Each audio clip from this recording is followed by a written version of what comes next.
বলে দিচ্ছি রমজান মাসের বিশেষ 27টি আমল।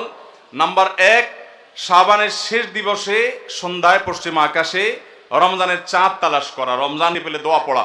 দ্বিতীয় আমল হলো রমাদান মাসে দিনের বেলা সিয়াম পালন করা, তাদেরকে রোজা রাখতে হবে, এটা ফরজ।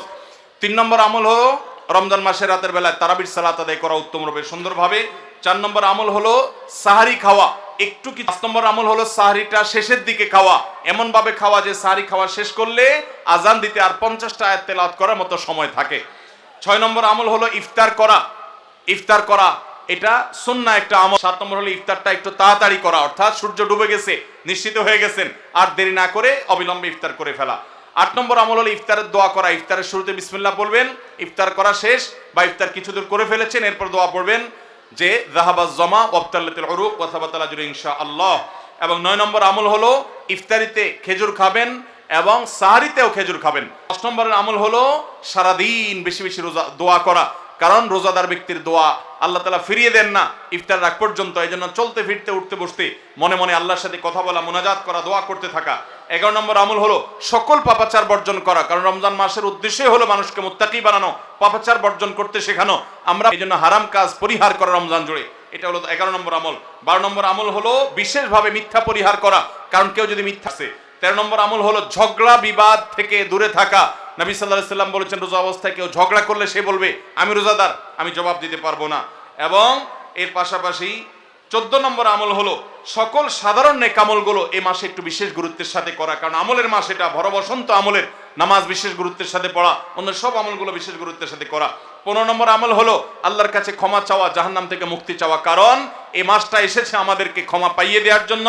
এই মাসটা এসেছে জাহান্নাম থেকে মুক্তি পাওয়ার মাধ্যম হিসাবে। আল্লাহ রাব্বুল আলামিন এই মাসে প্রতি রাতে অসংখ্য মানুষকে জাহান্নাম থেকে মুক্ত ঘোষণা করেন, বিধায় সেজন্য দোয়া করা চেষ্টা করে, এটা হলো 15 নম্বর আমল। 16 নম্বর আমল হলো রোজাদার ব্যক্তিকে ইফতার করানো, তার মাধ্যমে আপনি তার সওয়াবের সমপরিমাণ সে তো পাচ্ছেই, আপনি অতিরিক্ত সওয়াব পাবেন পুরা রোজাদারের সওয়াবের মতো এক্সট্রা হিসাবে ইফতার করালে। 17 নম্বর আমল হলো কোরআন তেলাওয়াত করা, রমজান মাসে কোরআন অর্থ সহকারে বুঝে পড়বেন, সুন্দর করে শুদ্ধ করে তেলাওয়াত শিখবেন। 18 নম্বর আমল হলো কোরআন তেলাওয়াত নিজে করার পাশাপাশি অন্যকে শোনানো, অন্য পড়বে সেটা আবার শোনা, এটা বিশেষ আমল নবী সাল্লাল্লাহু আলাইহি সাল্লাম করতেন রমজান মাসে জিবরিলের সাথে। 19 নম্বর আমল হলো সাদাকা করা, দান করা, মানুষকে গরিব দুঃখীকে যাকাতের বাইরেও সাধারণ দান করা বেশি পরিমাণে রমজান মাসে, এটা আমল।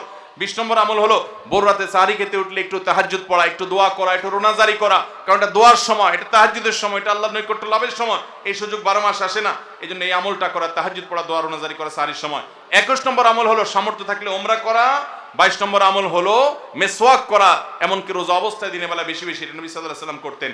23 নম্বর আমল হলো রমজানের শেষ 10 দিন মসজিদে ইতিকাফে বসে যাওয়া। 24 নম্বর আমল হলো শেষ 10 দিন সবচেয়ে বেশি ইবাদতবন্দি করা, রাত দিন জেগে। আর 24 নম্বর আমল হলো এটি। 25 নম্বর আমল হলো লাইলাতুল কদর তালাশ করা, বিশেষ করে শেষ দশকের বেজোড় রাতগুলোতে আরো বিশেষ করে লাইলাতুল কদর পাওয়ার বিষয়ে বেশি বেশি ইবাদতবন্দি করা।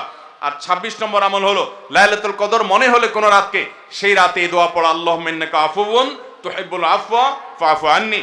আর 27 নম্বর আমল হলো রমজানের শেষ দিনে, একেবারে শেষ মুহূর্তে রমজানকে বিদায় দেওয়া, গরিব দুঃখীদের বাসায় ফিতরা পৌঁছে দেওয়ার মাধ্যমে। আল্লাহ রাব্বুল আলামিন এই 27টি বিশেষ আমলের মাধ্যমে আমাদের রমাদানকে অর্থবহ এবং সার্থক করার তৌফিক দান করুন। এই রমাদান যেন আমাদের জীবনের শ্রেষ্ঠ রমাদান হয়, এই রমাদান যেন আমাদের জীবনে অর্জনের রমজান হয়, এই রমজান যেন আমাদের জীবনে ক্ষমা লাভের রমজান হয়, জাহান্নাম থেকে মুক্তির রমাদান হয়, আমাদের কল্যাণের রমাদান হয়। আল্লাহ